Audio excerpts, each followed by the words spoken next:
if you are an atheist, I would love it if you were part of a discussion with me, because I can tell you that I can counter and prove every argument that you have in favor of atheism. I can counter that and I can disprove you. I'm addressing the youth because I have found, I was shocked to find that in this culture, in Pakistan, there are so many youth, and I'm talking about people in the ages of, in their 20s and 30s, that are either completely disenchanted with Islam or they have turned towards atheism. Now, I was aware of this issue as an expat living in the United States, that a lot of the youngsters are facing these dilemmas there, but to find it here, I was really surprised. And of course, it's because the culture has become that of jabr, where when the youngsters have questions that they want to ask regarding religion because they're confused or they find contradictions, they are forced to just shut up and put up. They're not encouraged to ask questions, and of course people don't know how to answer their questions. And what I would like to say, first of all, if you are an atheist, I would love it if you were part of a discussion with me, because I can tell you that I can counter and prove every argument that you have in favor of atheism. I can counter that and I can disprove you.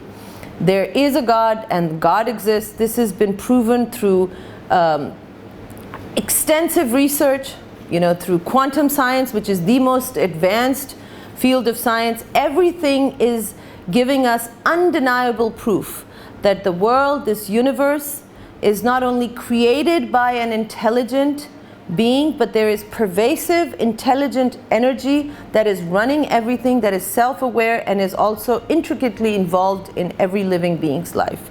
So that energy, that intelligence, that divine intelligence is of course God. Now, what is the issue? How do we solve this problem where there are people that are disenchanted with Islam, or they are denying Islam now because they just can't understand it? And I would like to invite you to consider this, that perhaps you never gave Islam its due fare. You didn't do your due diligence before rejecting the concepts, because the concepts that were being forced upon you, that you thought were Islam, perhaps never were the true Islam. And I know this personally because I've been through this journey myself. I was someone that that had questions and really wanted to be convinced that, that why is this way? Why is there this contradiction? Whenever I asked those questions, I was told to shut up and put up. And eventually it led me to a place where I was almost ready to leave Islam, because I was just so frustrated that I have all these questions. There are such obvious contradictions and nobody is willing to answer those.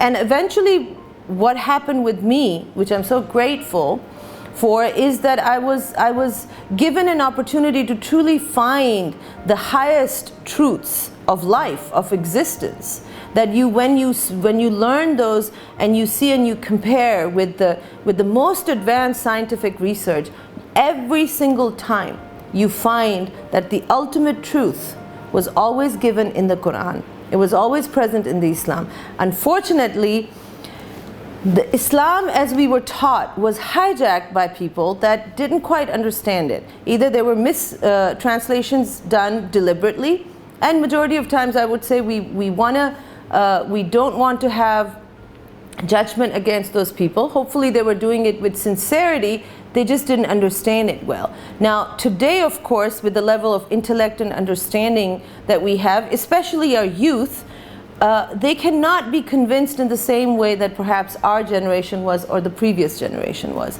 So if you are interested, I really encourage you, if you truly want to understand the purpose of life, you want to understand how to live a life that is deeply fulfilling, which is not connected to all these materialistic things where we constantly chase these things or these goals or these achievements and ultimately still stay unfulfilled in lives. If you want to find how to have balanced relationships, if you want to find how to be the strongest version, the best version of yourself, all of those answers are going to be in the Quran.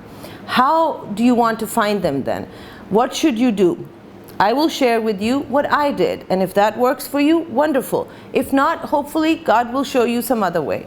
Because remember, Allah Ta'ala has told us that through this book He will guide people, and through this book He will also misguide people.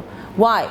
What is the requirement to be guided? It's the sincerity in your heart. You could be denying everything, that's okay, but if you have sincerity to find the truth, then you will find it. I guarantee you. Why? Because Quran is not like any other book. This is divine word. This book is a living book. It's a living message. It interacts with every single person that is reading it. So if you come to the Quran with sincerity of heart, that you want to find the truth, then it will guide you. It will interact with you and you will find guidance. If you approach it with the mindset of arrogance, that I just want to disprove everything because, you know, I think that Islam makes my life hard and I want to have an easier life, then you will perhaps not find guidance. I can tell you that by following Islam and its guidelines, I have found that life becomes much easier. Instead of becoming harder, it becomes much easier, which is what Allah Ta'ala says. That if you live life this way, your life will be easier. It will be more balanced. Why? Because He's the one that created everything.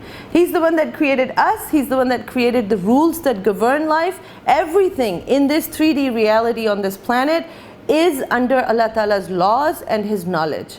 So when we follow the blueprint that He has given us, life actually becomes much easier. It is more fulfilled, and you will get the kind of validation that you could not have dreamt possible by following that other way of life, which is focused on external things and confusion, and ultimately it leads to misery. This way of life leads to ultimate fulfillment, deep fulfillment, and also you will have a deep connection with yourself, with God, and all your relationships will flow, everything will be in balance. So I invite you, start reading the Quran in a different way. The way I did it was, I asked Allah Ta'ala for guidance. I had sincerity in my heart. It took me a long time, but it happened. And I would read different translations to understand that there is one word in Arabic could be translated in different ways, and the translation can completely change the context. So you want to read different translations. Ultimately you will find the kind of translations that you like. Still keep 2 or 3 translations handy at all times, and then when you're going to read tafsir, do the same thing. Read multiple tafsirs in the beginning, and then pick the ones that you think are more in balance and more aligned with what you're trying to find and the answers that you're getting. You need to understand the not just the micro level of the message that Quran is giving you in that particular ayah, but the macro understanding of humanity and the universe. What is Quran's general and spiritual message? And then look at Seerat. By Seerat, I'm not talking about just the hadith. I'm talking about the historical evidence we have about the Prophet's life. How did he live life? How was he a living example of the Quran? And I guarantee you, with these 2 things, you will begin to find many of your answers. Treat every other thing, like the tafsir or listening to the scholars, treat those as a point of reference. They are useful sometimes, and sometimes they're not useful. They are not mandatory for us to believe every single thing that that scholar is saying, because if you get into that, you will find that many scholars disagree on many different things. So that will further confuse you. So always remember that a scholar and his interpretation of the Quran and the tafsir, they are all opinions of man. And opinions of man are not words of God. Quran is the Quran. Translation is simply an interpretation. Tafsir is further interpretation. Quran is the message of the divine. That is what we keep going to. Keep asking Allah for guidance, and He will give it to you. I promise you that, as long as you're sincere in your heart. So try this and let me know how that works for you.